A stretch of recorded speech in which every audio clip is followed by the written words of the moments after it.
rules. I suppose we'll start now in about 2 or 3 minutes. There's just quite a large number of people registered, thankfully. So we're just waiting for a few more people to file on through. But we're going to have a Q&A session at the end of the presentation. So please feel free to add any questions that you'd like to ask to the panelists in the Q&A section. And feel free to do that at any time. So if you have a question now, or if you have questions as we're speaking, you can put them in there. I'll be monitoring the Q&A session and then helping to moderate it when we get to that point as well. So please do feel free to use that Q&A section as we go along.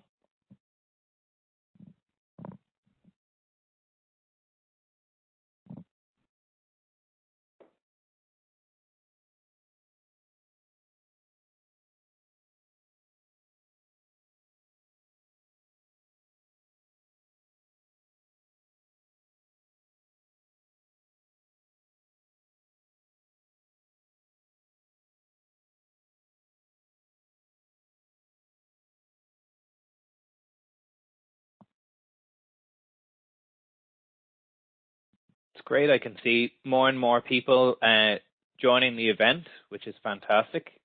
So for anyone who's just joined, I was just pointing out that we're just going to wait till about 3 minutes past the start. Just we have quite a few people registered, thankfully. So we're just going to wait for that.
And for anyone else that's just joining, like I was saying, we're going to kick off in about a minute.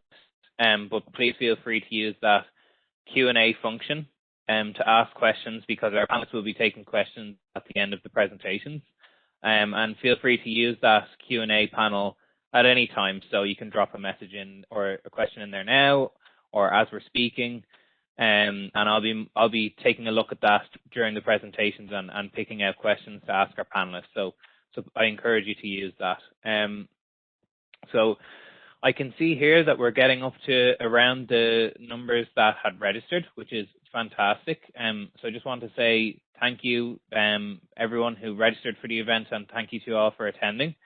I think it's probably about time that we get started. It's about 3-4 minutes past 11. So I'm going to get started now. So again, I know people are still kind of joining. So just one last time, I'll go through the housekeeping rules and then we'll start properly.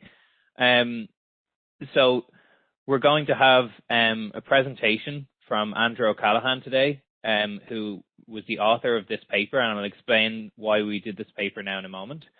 And then followed after that, we'll have Declan Mealy, who's head of the EV program, here to give his remarks and reactions to the paper and its findings as well. And then we'll be finishing the session today with a Q&A session. And please feel free to add any questions that you have in the Q&A panel. It should be on your lower right-hand side. And you can add questions at any time, so now or as we're speaking, or closer to the end of the event, and I'll be choosing questions from that Q&A panel to ask to our panelists. Okay, so thank you again, everyone, for joining. Today, what we're going to be looking at is a paper that we wrote titled Driving Purchases of Electric Vehicles in Ireland, a Behavioural Economics Perspective. And what I'd like to do first is just introduce myself and my team. So my name is Carl Purcell. I'm the program manager of the SEAI Behavioural Economics unit.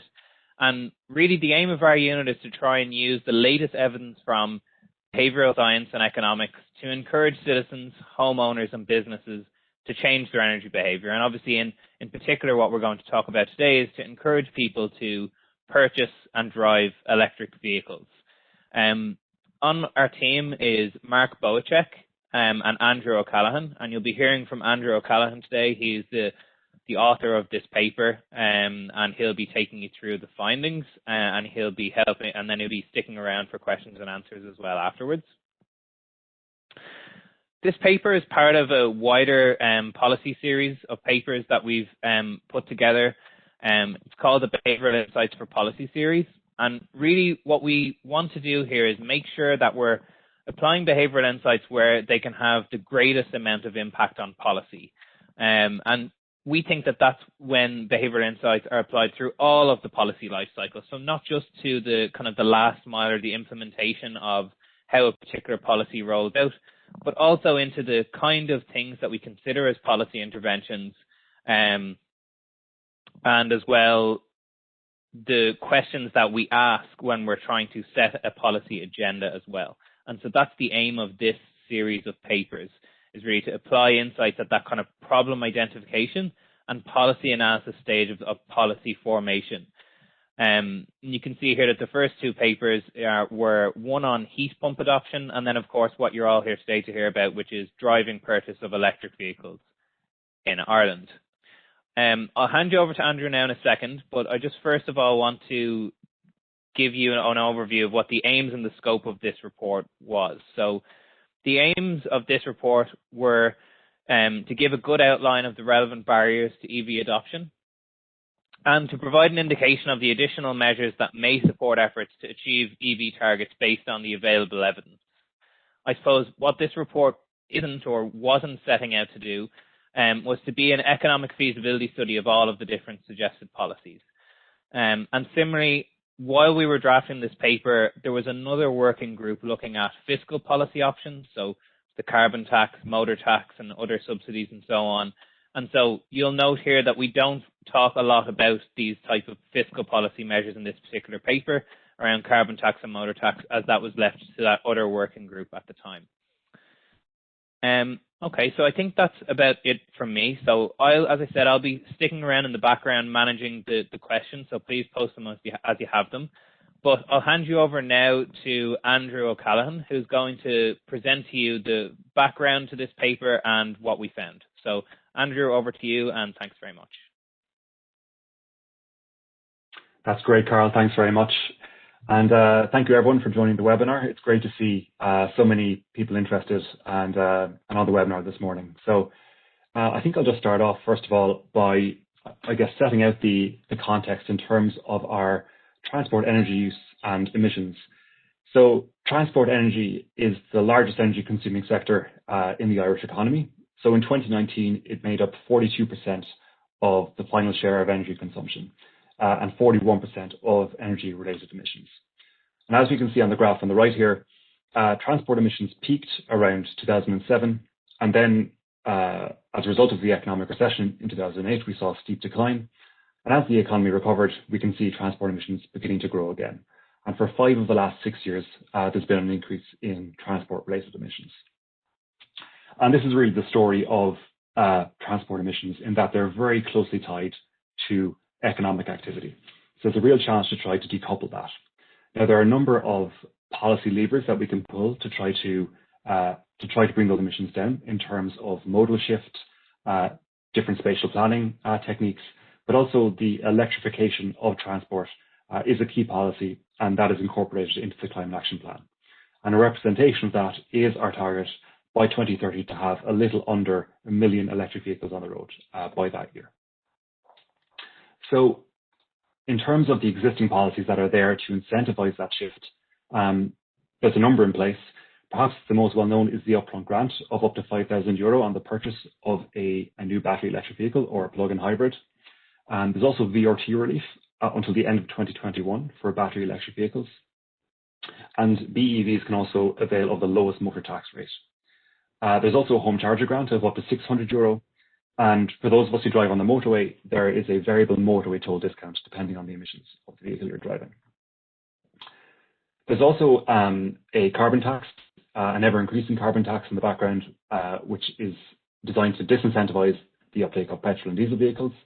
And you also have the mooted potential 2030 ban on internal combustion engine vehicles. Now that hasn't been confirmed, but it is there as sort of a market signal on the horizon that will likely change consumer preferences as the decade progresses. So how are we doing? How are those incentives actually working? If we look at the progress over the last 10 years, we can see that the actual growth rate has been quite strong. So on average, since 2010, EV sales have been more than doubling each year. And if this rate of growth was to continue, we'd actually reach our 2030 target by sometime around the middle of this decade. Now, we don't necessarily expect that to happen at all. We'd expect that rate of growth to start to decline as the rate of uptake increases or as the market share increases. So as of 2019, electric vehicles made up 3% of new vehicle purchases, but this represented just 0.3% of the total stock of private cars. And if you look at this in the context of where we need to be by 2030, we can see that despite the progress that's been made to date, there's a really significant step change that's required in consumer preferences for electric vehicles in order to reach that 2030 target. So additional policies will likely be required in order to accelerate this, and that's really the focus of this paper. So I think initially it's useful just to set out or to discuss the various barriers to EV adoption and to ask, well, why is uptake relatively low to date as a relative share of the private vehicle fleet in Ireland? So there's an absolute plethora of research out there looking at this, but it can really be distilled into 4 distinct categories. So first of all, and perhaps the most important, is cost. So historically, we've seen a price premium associated with the upfront cost of an electric vehicle. And most survey studies asking consumers regarding their preferences indicate that the perceived cost or the perceived premium that's there is a significant inhibitor of EV uptake. In terms of technological barriers, this really relates to charging infrastructure, concerns relating to charging infrastructure, but also battery range.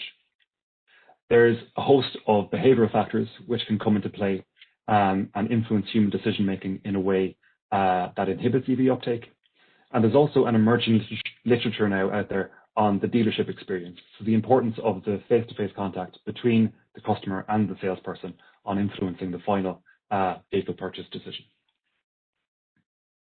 So just to delve into these in a slight bit more detail, in terms of financial barriers, first of all, the good news is that the primary driver of that premium, which is the lithium-ion battery, has been falling quite sharply in price over the last 10 years. So in 2019, the cost of lithium-ion per kilowatt hour represented a mere 10% of the cost 10 years previously. And that is starting to filter through into the market, where we are seeing lower costs of EVs relative to petrol and diesel vehicles compared to what we've seen over the last decade. However, there's still fewer offerings on entry levels. So what we're typically seeing is that EVs are largely marketed towards middle and higher income earners with lower offerings at entry levels.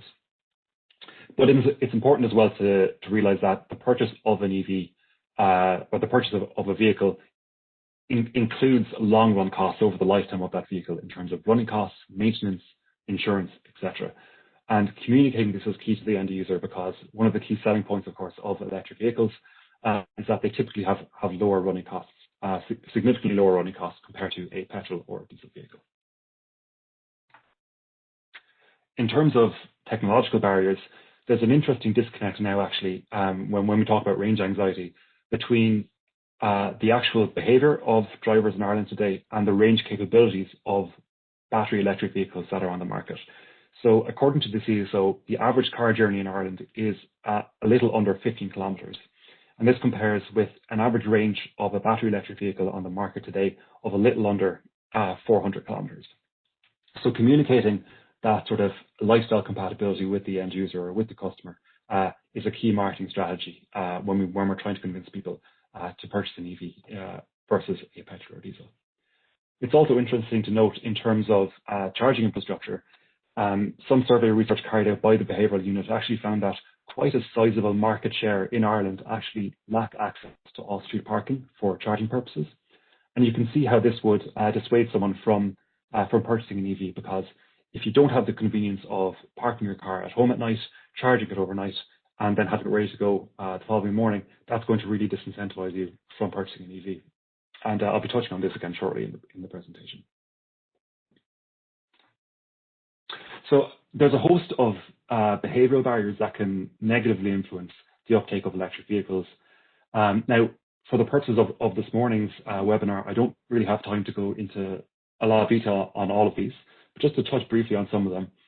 Hyperbolic discounting, first of all, just refers to our tendency to largely disregard the costs and benefits of a particular purchase decision over the lifetime of that product.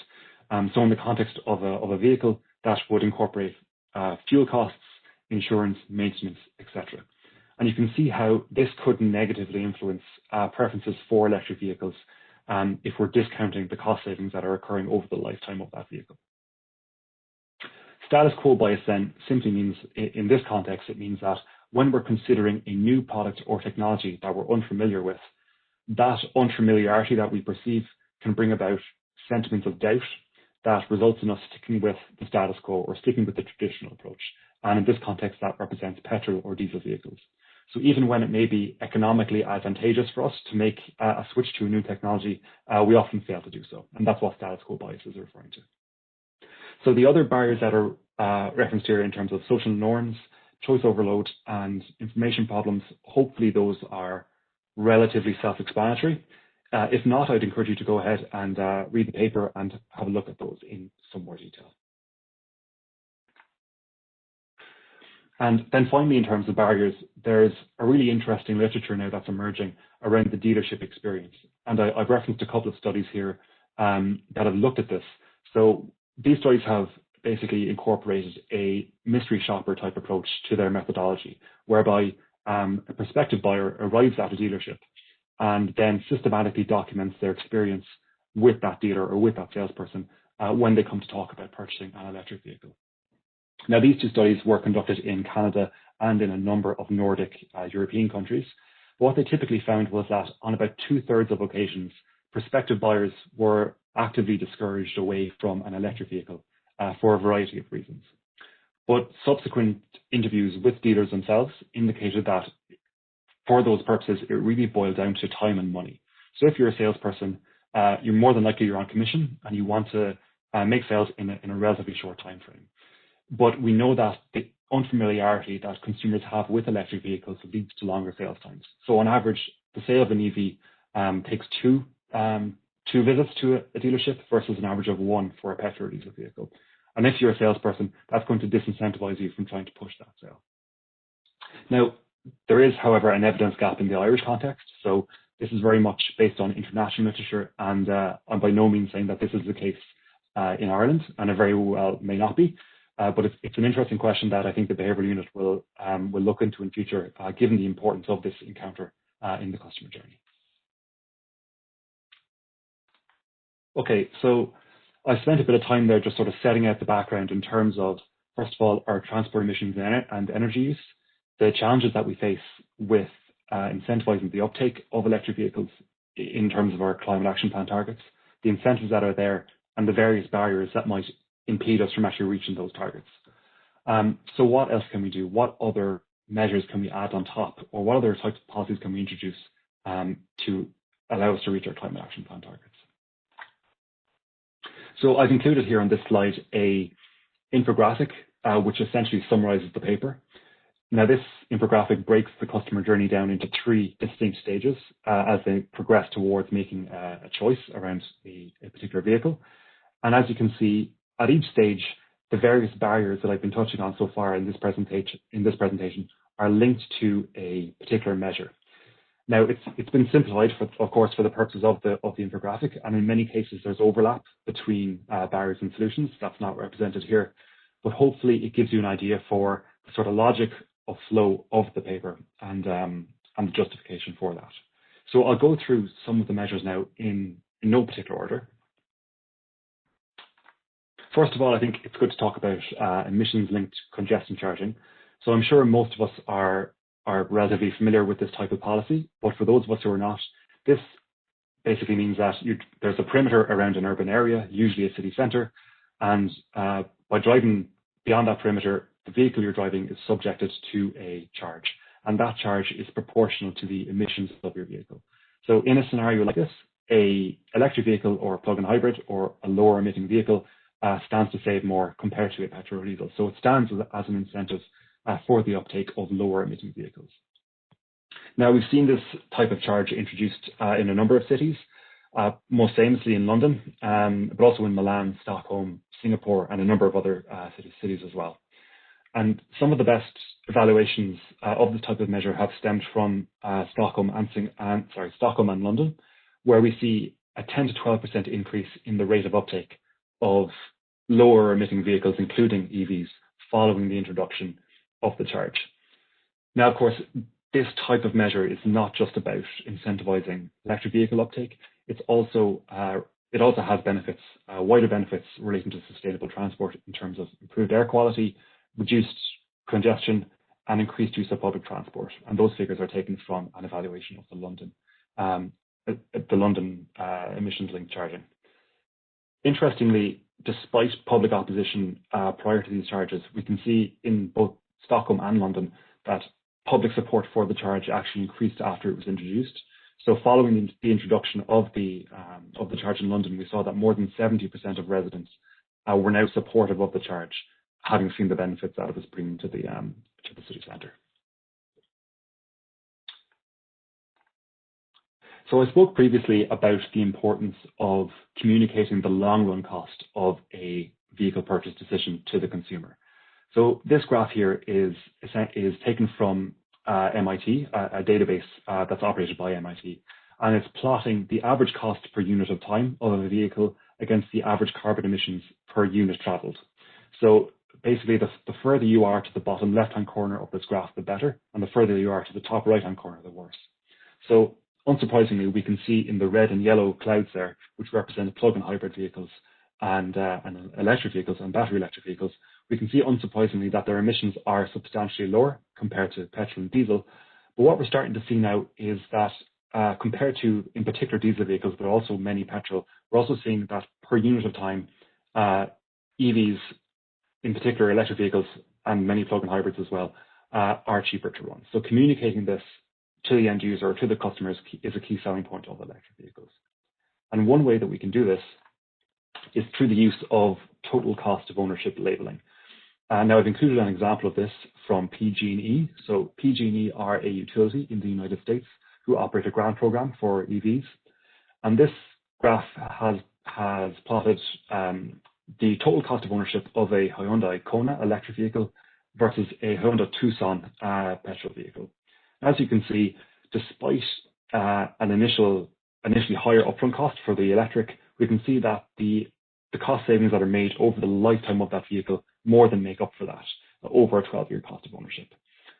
Now, obviously, this is using American data, and in an Irish context, this would look slightly different, but nevertheless, hopefully, it just illustrates the value of conveying total cost of ownership to a customer in order to overcome that hyperbolic discounting that I referenced earlier in the presentation. And this type of representation is being used now in SEAI's upcoming update to its cost comparison tool on its website. So that'll be arriving online shortly. But I think as well, there's probably a conversation to be had about how we regulate or how we label vehicle costs to the end user. So we see precedent for this in other domains in terms of electrical appliances with energy labeling that can indicate to the user the efficiency of the product and thereby the long run cost that they can expect to glean from that. So given the targets that we have in terms of electric vehicles, perhaps there's a conversation to be had about how we label costs or how we present costs to the end user or to the consumer. So I touched on earlier that the unfamiliarity with, from the customer's perspective, with an electric vehicle can lead to longer sales times and thereby act as a disincentive for salespeople to push those sales. But one way of mitigating this is through structured training programs that provide dealers with the expertise to advance sales of EVs by communicating their key selling points around reduced running costs, increased range capabilities, and various tax and grant incentives. And these sorts of programs can be linked with certification and award systems that can be used by the dealer as a sort of branding tool to promote sales and to improve their corporate social responsibility status. Now, a really good example of this in the United States is the PlugStar program, which is operated by Plug in America, that provides just this exact type of training, certification, and award systems. I've also included the Governor's Environmental and Economic Leadership Award, which is provided on an annual basis in California for car dealerships there that have advanced their EV sales by the most in the previous year. Now, admittedly, there is a lack of primary research evaluating the effectiveness of these types of approaches. However, there is a logic there that if you can reduce sales times and improve the ability of a salesperson to push that sale, that increases the incentive there to make those sales. Now, I've included green license plates and bus lane access on the same slide here, purely because they're probably two of the more tentative suggestions within the paper. But nevertheless, there is sort of a logic behind them. So I'll start first of all with green license plates. So these serve two purposes. The first is that if you were to introduce any policies or regulations that serve some sort of EV only privilege. So, for example, if there was some sort of free parking that was introduced or some sort of charging scheme, if you can easily identify a vehicle based on its license plate, what type of vehicle it is, that enables you to enforce that. But also a more subtle reason is this idea of virtue signaling. So we see from other product categories, actually, and including automobiles as well, that if the green credentials of a product can be indicated in a salient manner, that consumer preferences for that product increases. And interestingly, we're seeing in the UK that green license plates are actually being introduced. So at the end of 2020, it was decided that purchasers of EVs in the UK can choose voluntarily to have a regular license plate or to have a green license plate included with their new purchase. So there will be some evaluation studies emerging from that, and it would be interesting to see if there is any increase associated with the introduction of green license plates. But nevertheless, it's worth saying as well that this is a relatively low-cost intervention in that you're essentially replacing a regular license plate with a green one. So it's a relatively low regret policy if it was to be introduced. In terms of bus lane access, there's a bit more of a history with this. So we've seen it implemented perhaps most famously in Norway, but also in Stockholm, California, and Ontario as well. And survey studies linked to these policies indicate, for example, in Norway, that a fifth of EV owners in Norway indicated that their primary motivator for actually choosing to purchase an EV was because they knew that they could drive in a bus lane if they went ahead and made that purchase. We also see similarly in California, where you can drive in the carpool lane, depending on the emissions of your vehicle, that 43% of Californians indicated that they'd purchase an EV for that exact purpose. And also then in Stockholm, we see an increased willingness to pay for EVs of a little over €3,000 following the introduction of that policy there. Now, this is sort of a controversial suggestion in a way, because what you absolutely do not want is for your bus lanes to be clogged with electric vehicles, and that would be self-defeating. So that's why where we've seen this policy introduced, it's been brought in on a conditional and time-bound basis. So, for example, in Norway, the policy itself was limited to a few key bus lanes around city centres and for a time-bound period. And the policy itself no longer actually exists in Norway. It's been withdrawn now because EVs have reached such a level there that it's no longer necessary to promote EVs to that extent. But I think as well, it's probably a conversation to be had about what we use bus lanes for. So they're obviously used for buses, but also for cyclists. But interestingly, since the 1980s, petrol and diesel-fueled taxis can drive in bus lanes in Ireland. But EVs that represent a much smaller proportion of the vehicle fleet cannot. So perhaps in the context of the climate emergency that we're in at the moment and the fairly lofty climate targets that we have for 2030, perhaps we should be having a conversation about the types of vehicles that we allow into our bus lanes in that regard.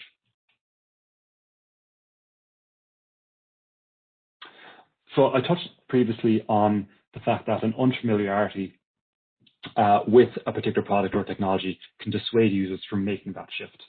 But we know from previous evidence, including some research by SEAI, that direct prior experience with an electric vehicle increases the likelihood of increases purchase likelihood and the evaluation of key vehicle characteristics, including, most importantly, range anxiety. So there's a couple of studies I've referenced here which show that even after a short period of a test drive, the first-hand experience of seeing the range capabilities of an EV dramatically reduces range anxiety in that regard. So we've seen already SEAI have carried out on an annual basis at the Energy Show a test drive event where attendees can book a test drive and try it firsthand. But we've also seen in other jurisdictions, so in Ontario and in New Zealand as well, there are continuous roadshows throughout the year where attendees can, for free, arrive, speak with an expert and drive an EV. So you have the Plug and Drive EV Roadshow in Ontario, which is the photograph on the right-hand side there, and the Ride and Drive initiative in New Zealand as well. And these are both based on the idea, this evidence, that increasing the familiarity increases the likelihood that when that person goes for their next, arrives at the next point when they need to make a decision on a vehicle purchase, they're more likely to purchase an EV than otherwise would have been the case. So finally then, in terms of work-based charging, I mentioned that already that there's a very substantial proportion, I think it was about 36% of car owners in Ireland actually lack access to off-street parking for charging purposes at home. But there's also a large cohort as well who have particularly long commutes to work.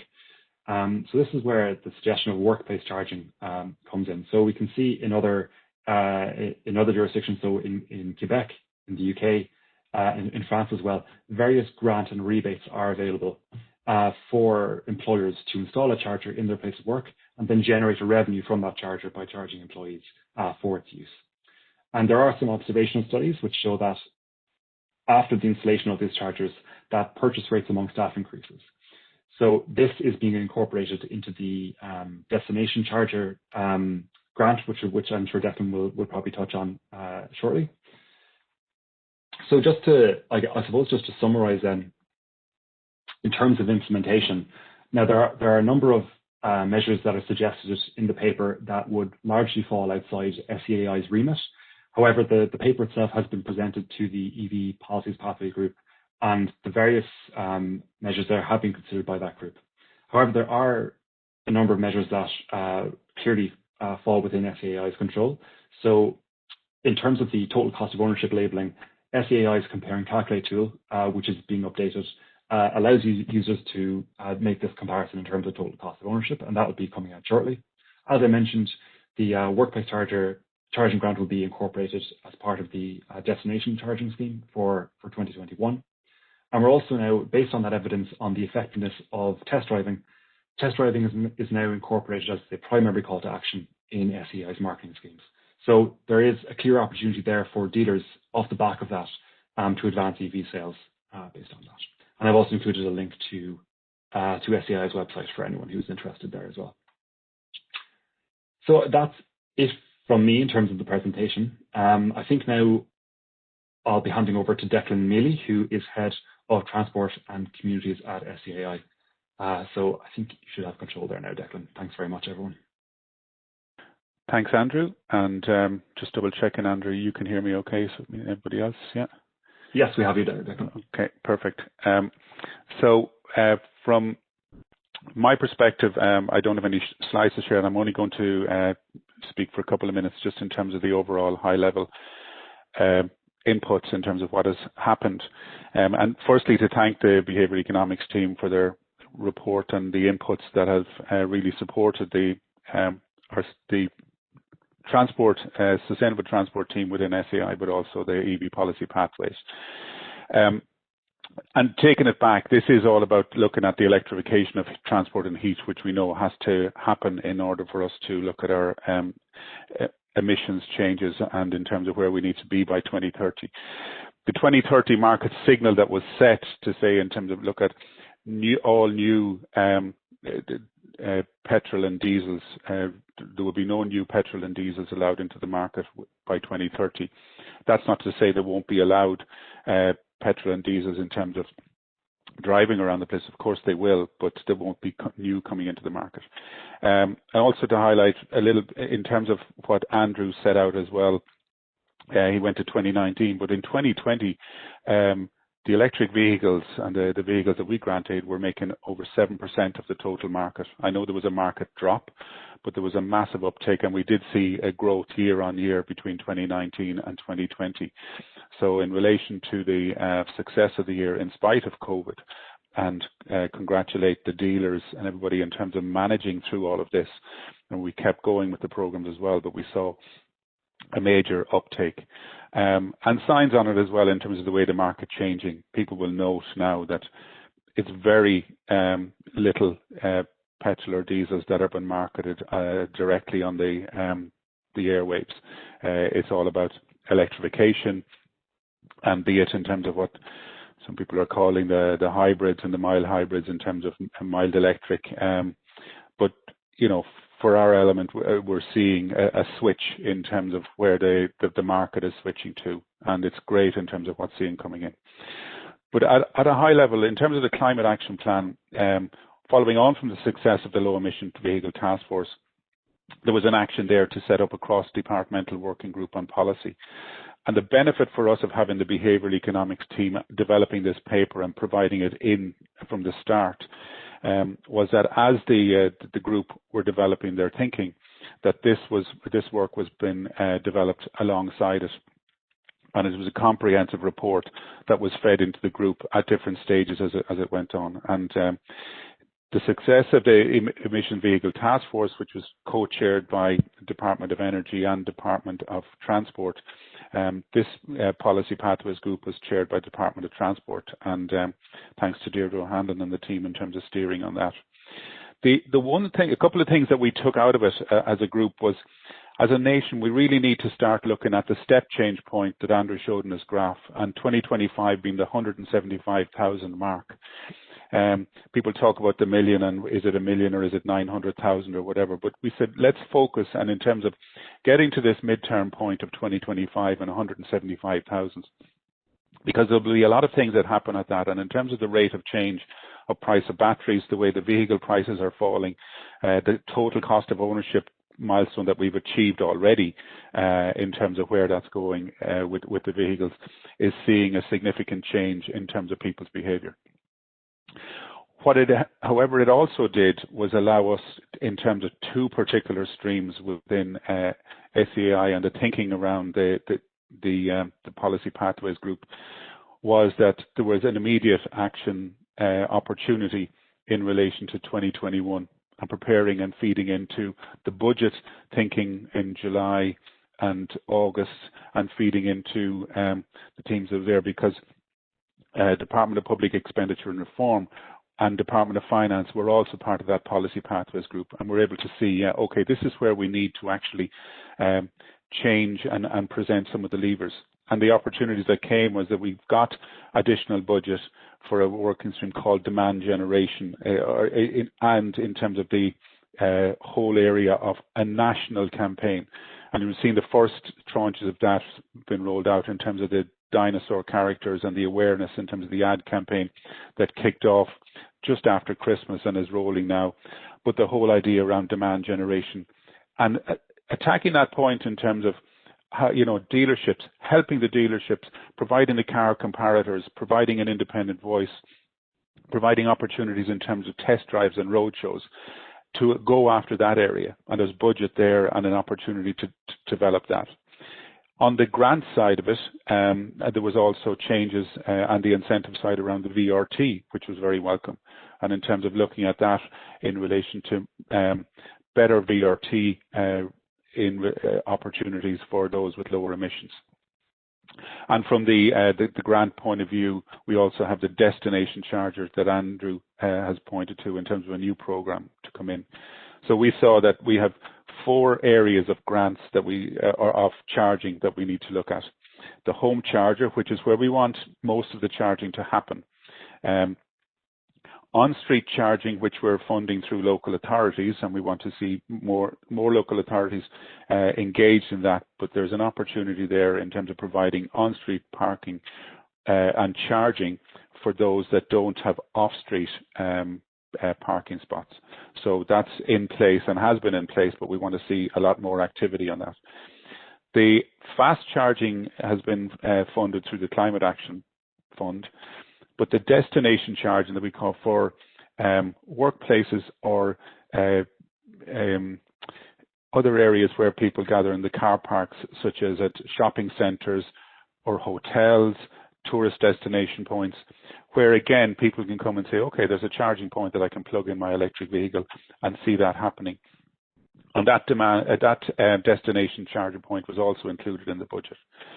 So we're seeing the benefits and the fruits of what has come from this report fed into the policy pathways and seeing it coming out on the other side in relation to budget allocations for 2021 and also considering where these need to go.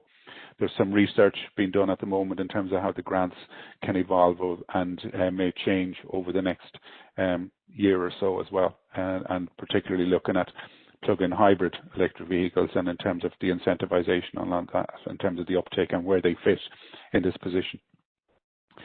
The second part, we talk about the budget and the incentives, the second part, which is key for us within SEAI, was the need and the identification within the Policy Pathways Group of a low emission vehicle unit, equivalent to what you see within the UK as OLEV, the Office of Low Emission Vehicles.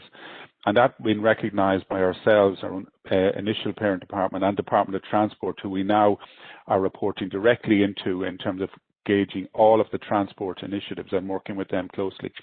And the resource ask was part of a wider resource ask within SEAI.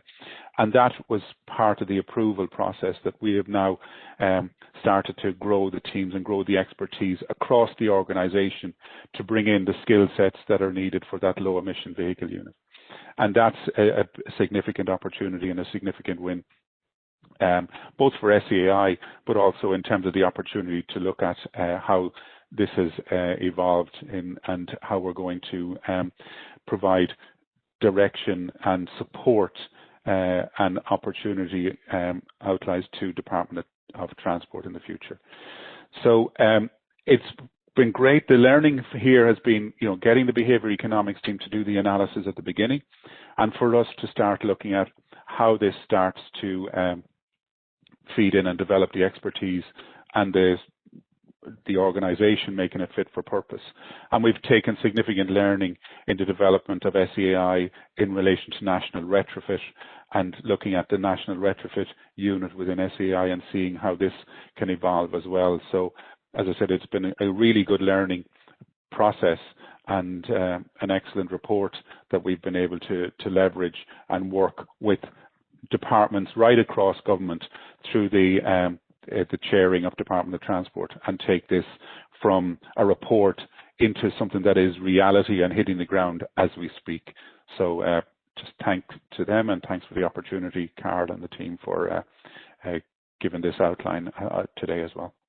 Thanks, Declan. And thank you very much for that useful overview of what we can expect to be happening now on the back of this report. And I have to say, it's really encouraging to see that happen and to happen so quickly. It's exactly what we're hoping to do with this Policy Insight series and make sure that we can do this across a range of different areas that are important for reducing Ireland's emissions. I'm conscious that we have quite a few questions, actually, which is fantastic. So I'm going to do my best to get through all of them, but I don't think we'll make it all the way.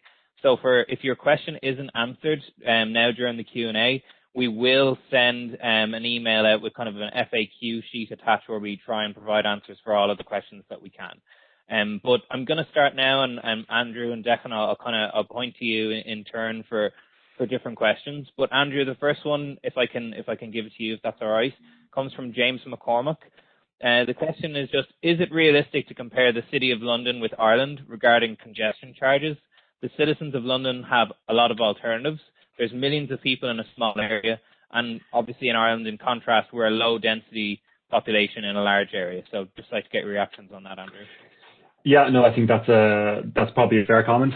There are clearly distinctions there between the options that a resident of London would have for public transport versus say Dublin or any other city in Ireland. I suppose it's kind of a chicken and egg situation in that perhaps this is the type of disincentive that's required to push demand for public transport, but also you need the infrastructure there as well at the same time. So I don't think it's going to be a case that you introduce a congestion charge and overnight we see a dramatic, a fundamental shift in our use of public transport or EV uptake either. But yeah, I mean it's more of it's part of a wider picture, I think.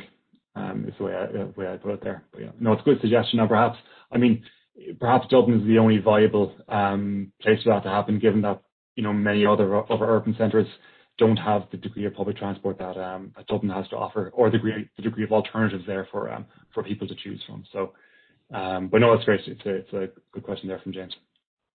Brilliant. Thanks, Andrew. Declan, I might give this next one to you if that's all right.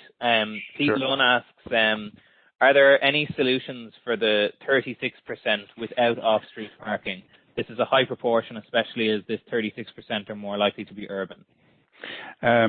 Yes, there is, and obviously our main focus has been to work that through the grant that we brought in last year for local authorities to provide the off-street park or the on-street parking for those in the residential areas that don't have actually their own parking area. So that's the main target and the main focus. There are other solutions that they're looking at as well, be it and from a technical point of view, lamppost charging or pop-up chargers that can pop up from the pavement that don't, will avoid trailing cables and things like that. But the main avenue that we're working on is through the local authorities, and there's a lot of work going on at the moment across the Dublin local authorities to look at the cost models and the operational models that would best suit a local authority on that. So we're working very closely with them on it, but it is a key focus and one of the 4 strand areas that we're specifically targeting on that.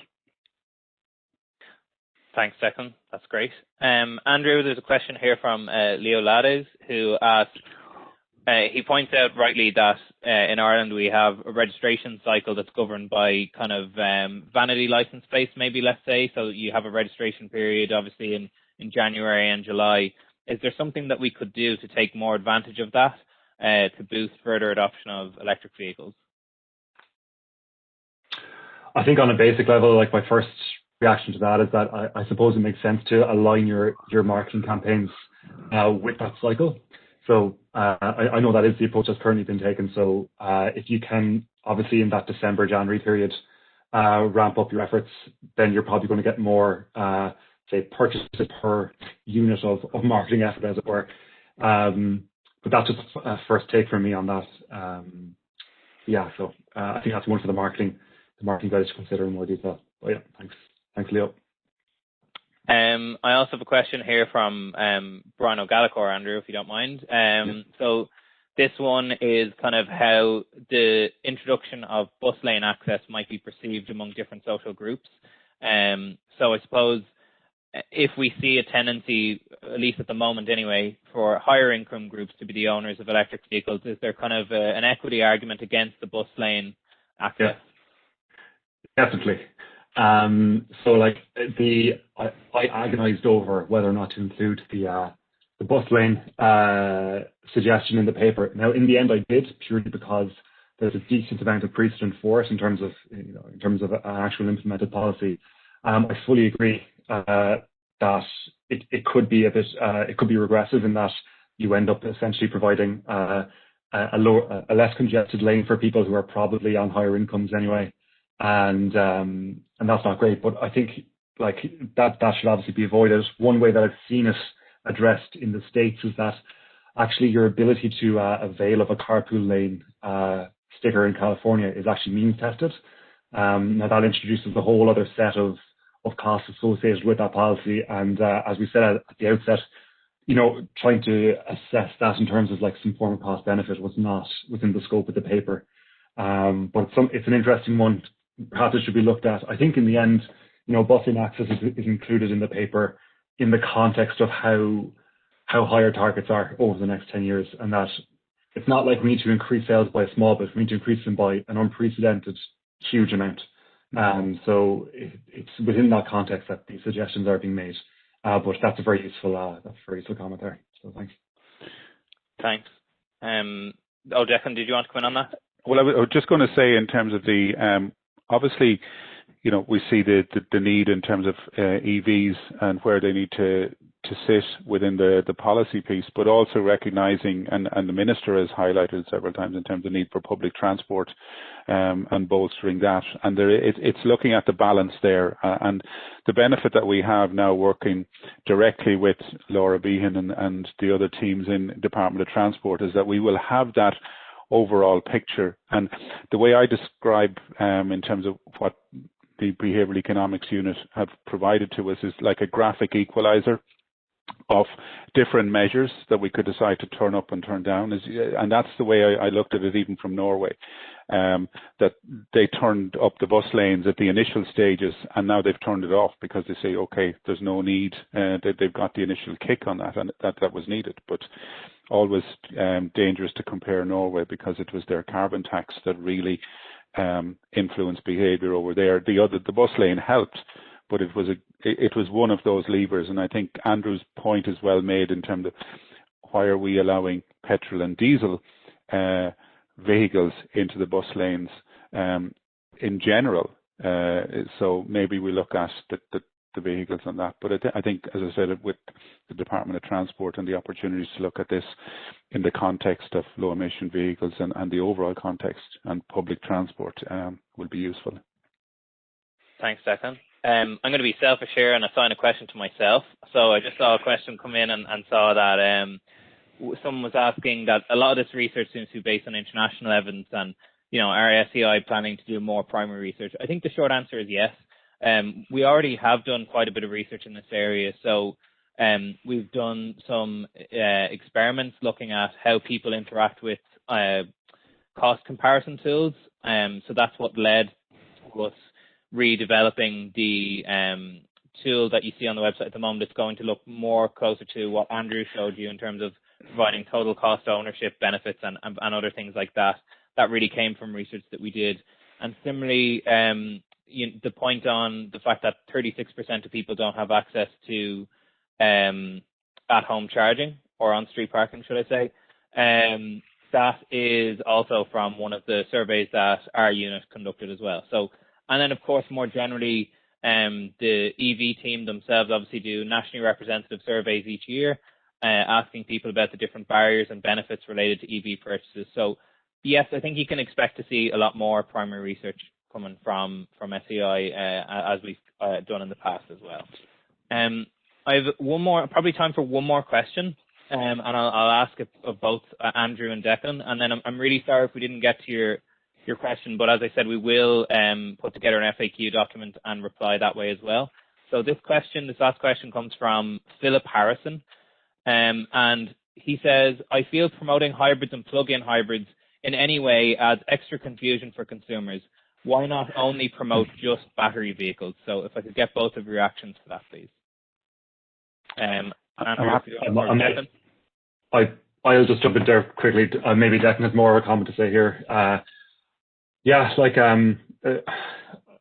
want to preempt what Declan's going to say here, but I know that perhaps there's a question to be had about, at the moment there's equity between the grants provisions for plug-in hybrids and for or the upfront grant for plug-in hybrid and for EVs, and perhaps given the I guess there's more of a question mark over the savings with plug-in hybrids, given the fact that the user can toggle between the combustion engine and the battery, and there's some international evidence that suggests that perhaps the tendency for drivers to use the combustion engine is higher than we're assuming, and that perhaps the emission savings aren't quite as much as we think they are. So that's just a comment from me there that maybe that's something that might be reassessed. But I'll hand over to Declan, who might have maybe more to say on that. Yeah, I think it's a really good question in terms of where we're looking at and what we're incentivized, like driving electric, and part of our focus in terms of how I differentiate, is looking at if you've got a plug, you can use the wind, and it's, I think I see some of the advertisements that are going on, and we can do some general advertisement and putting programs out, but we can see it through dealerships as well, which have their own ad campaigns that, again, in terms of how they present it in the market. We do note that there is definitely some confusion within the people coming in terms of the idea, what's a mild hybrid, what's a hybrid, what's a plug-in hybrid, what's the electric, are they all electric, or where does electric start and stop? And the plug-in, as I said, the plug for us is where we grant aid, because obviously you're taking renewables into account. You're not with the hybrids, and it starts with that. And the grant at the moment is still covering those in terms of plug-in hybrids. As I said, as part of my piece earlier on, was that there's some research looking into, where do the plug-in hybrids fit within this. People definitely see them as a transition, and some is anecdotal, but others in terms of reports saying that, yeah, people who buy the plug-in hybrid, their next vehicle that they buy is actually a fully electric. It's also key to note that plug-in hybrids are part of the mix that we see in terms of getting to our 2030 targets. So people can see them, or that they're part of the fleet that people can buy in and buy as second-hand vehicles, that there's an opportunity there. But it is really about educating them to drive on the battery, and that as little as possible in terms of driving on the combustion engine is where it needs to be. It got a very bad name from Holland, where they incentivized the plug-in hybrids as a business, with BIK and all of the elements there, where it was shown that nobody plugged in the batteries, or there was very, very little use. And that was through the IEA that we've seen reports there, and the issues that, they have a place. They would have a place in the city if people were doing short journeys, but as I saw it described, it's an extra heavy battery that's in the car that has a petrol engine carrying that around. So in terms of the efficiency and the use of it is something that we'll be continually looking at. And as I said, that research is ongoing at the moment to see where it fits in it. But for us, it stops in terms of the incentives at the moment. Is anything that has the plug can then show some renewables, but we need to be maximizing that. And obviously, the total cost of ownership piece is showing us that the way to go is battery electric as well. So the more we can educate the market on that, the better. Brilliant. So I'm just, as I said, I'm conscious of time. So what I want to do now is I just want to thank both of the panelists. I want to thank Andrew, who's the author of the paper, and I want to thank Declan, who's obviously head of the EV unit, for taking the time here to answer questions and for giving the presentation. And thank you to everyone as well who attended. I think we had something close to 180 people attending at one point, which is absolutely fantastic to see so much interest in this. So as I say, you will see an email coming from us now in the next week or so, where we'll try and answer all the questions we didn't have time to answer today. But I just want to say as well, if you have questions in the future, please feel free to drop us an email. My email address is on the SEAI website under the Behavioural Economics Units page.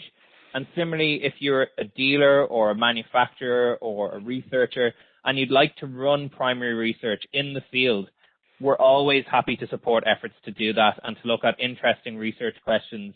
And we do have some funding available for things like that at different times of the year. So please do get in touch if that's something that you're interested in. So without any further ado, I just want to say thanks again to everyone. And we'll send out that FAQ document. Thank you very much. Thanks, Carl.